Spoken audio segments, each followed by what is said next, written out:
আসসালামু আলাইকুম রহমতুল্লাহি ওয়া বারাকাতুহু। সারা বাংলাদেশের মধ্যে ব্যাটারি চালিত রিক্সা 50 লাখ রিক্সার সাথে 2.5 কোটি মানুষ জড়িত। 2.5 কোটি মানুষের কর্মসংস্থান হলো ব্যাটারি চালিত অটো রিক্সা।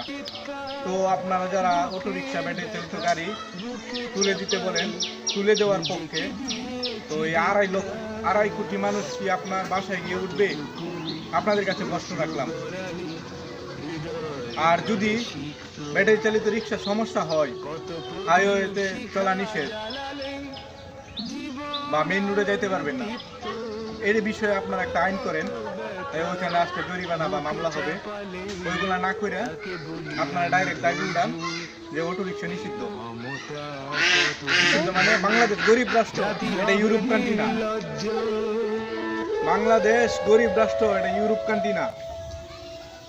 এইখানে সবাই গরিব মানুষ বসবাস করে, সবাই দারিদ্র। 1 লাখ মানুষের মাঝে 1000 ধনী আর 99,000 মানুষই গরিব। বাংলাদেশের মাঝে সবচেয়ে অবহেলিত 1 নাম্বার হইল প্রবাসীরা, সবসময় অবহেলিত। 2 নাম্বার হইল বাংলাদেশের কৃষকরা, 3 নাম্বার হইল পোশাক কারখানার শ্রমিকরা, গার্মেন্টস শ্রমিকরা, 4 নাম্বার হইল আমার এই রিক্সা চালক ভাইরা। এরা বাংলা সবচেয়ে অবহেলিত।